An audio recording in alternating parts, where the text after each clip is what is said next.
Yeah, welcome back. Remember, this is mathematics concept, and today we are going to continue from where we stopped in the last video.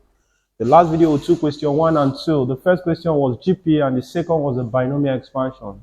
Now, this is another GP question. From what I did the first time, I believe you all understand that the n term of a GP is given as Tn equals to a r raised to the power of n minus 1. Then the second thing we need to understand also is the sum of the first n term of a GP is given as Sn equals to a in brackets r raised to the power of n minus 1 over r minus 1. That means if r is greater than 1, or Sn equals to a in bracket 1 minus r raised to the power of n over 1 minus r over 1 minus r if r is less than 1. We are made to understand that the sum to infinity is what? A over 1 minus r. And that means, or the condition for this to have infinity is r must be less than 1. So you don't need to rack yourself around this formula, because in Igcse additional maths, you have a page for the formula page, and all these are contained in that page. Now let's look at the sum of the first two terms of a GP is 9. The first two terms are the first term plus the second term, and the sum, which is addition, is 9. The first term is a plus the second term is a r raised to the power of 2 minus 1 equals to 9. So we have a plus ar, which is equals to 9. So we make this equation 1. And the sum to infinity is still the same thing as a over 1 minus r, and the sum to infinity is 36. So that means a will give you 36 multiplied by 1 minus r if you decide to cross multiply. So that means a will give you 36 minus 36r. So you make this equation 2. That means in equation 1, wherever you see a, you replace it with 36 minus 36r. Or there are better ways of doing that, but let's just go through this because of those that are actually not actually used to some other methodology. So that means wherever you see a in equation 1, you introduce 36 minus 36r. So let's go. Here it will now be a is 36 minus 36r plus a is 36 minus 36r multiplied by r, and everything should be equals to what? 9. So let's look at this. 36 minus 36r plus 36 times r is 36r, then minus 36r squared will give you what? 9. So let's take everything to the other side. Now you have 36r squared, then plus 36r minus 36r is what? 0. So that means plus 9 minus what? 36, everything equals to 0. So that means 36r squared, 9 minus 26 is minus 25. No, minus 27, sorry. Minus 27, not 25, equals to 0. That means 36r squared will give you 27, right? So divide both sides by 36. That's 27 over 36. So what is r? That means the square root of 27 over 36. It's still the same thing as square root of 27 over square root of what? 36. And what would that give you now? This 27 is 9 times 3 over square root of 36 is 6. And what is square root of 9? 3. Then we have root 3 in bracket over 6. So your final answer is what? Root 3 over 2. Not root 3 over 2. Remember, when you are taking the square root of this, you have plus or minus. Now, because they said the common ratio, given that the terms of the progression are positive, so since the terms are positive, that means your common ratio is what? The positive root 3 over 2. I believe you can see how this actually is turning out as a matter of fact. So the answer there is square root of 3 over 2. So we'll go to the next question because of our time. And I believe someone is actually getting the logic of this, right? Now let's go to question 4. As a matter of fact, okay, let me use purple here. Let's go to question 4. An arithmetic progression has a term of 7. Now, we are going to AP. In AP, the last term is still the same thing as A plus N minus 1 D. D is your common difference. And D is T2 minus T1, which is T3 minus T2, right? So that's the difference between successive terms is a constant, and that is called the common difference.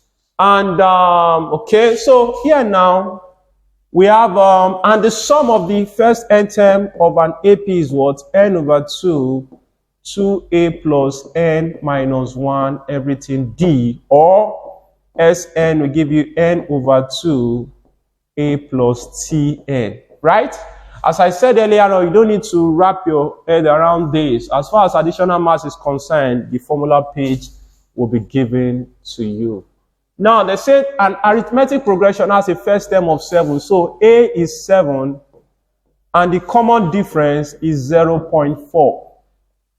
Find the least number of terms that the sum of the progression is greater than 300. So what's the sum of the first n term of an AP? N over 2, 2a plus what? N minus 1, everything D. Then I'll say it should be greater than 300. Are you there? So, that'll give you n over 2. 2 times 7 is 14, plus n minus 1, 0.4, should be greater than 300. So that'll give you n over 2, 14, plus 0.4n minus 0.4 should be greater than 300. You can see we have decided to expand this as a matter of fact, right? So now we have n over 2, 14 minus 0.4, that gives you 13.6 plus 0.4n is greater than 300. So you can decide to multiply both sides by 2 so that we have n 13.6 plus 0.4n is greater than 300 times 2 gives you what? 600. So now let's multiply through the bracket. That will give you 13.6n plus 0.4n squared is greater than 600. Now, we can divide both sides by 0.4 so that we know what exactly we are dealing with. Then we can solve quadratic equation. So 13.6 divided by 0.4, we have 34n plus n squared is greater than, what is 600 divided by 0.4? That will give you 1,500. So we have what? N squared plus 34n minus 1,500 is greater than what? 0. So you can use your quadratic formula to get your value as far as this is concerned. So you can use n will give you what? Minus b plus or minus the square root of b squared minus 4ac everything over 2a. So what is n now? N will give you minus 34 plus or minus 34 squared minus 4 times 1 times minus 1,500 everything over 2 times 1, right? So that'll give you minus 34 plus or minus. So let's do this. 34 squared plus 1,500 times 4. That's the square root of 7. So this is 84.5 over 2, right? So now let's look at this, the least number that is greater than 300 as far as this question is concerned. So that gives you minus 34 divided by 2. So that means from here we have n equals to 25.2 or minus 34 minus 84.5 divided by 2 or minus 59.25. So these are the two values we got for n. So that means we are going to bring them down to this place now to be able to see what exactly is going to happen at the end of the day as a matter of fact. So that means we have that's n minus 25.2. Then we have n plus 59.25. Everything should be greater than 0. So we are trying to get this back from our answer, right? Now, looking at this, you realize that in this, there is a rule in. So considering the fact that n equals to 25.2 and n equals to minus 59.25. Now, I once told you once upon a time that whenever you have the symbol greater than, then this amounts to be n is greater than the higher value and n is less than the lower value. But if we have less than as inequality sign, it's going to be n is less than the higher and n is greater than the what? The lower.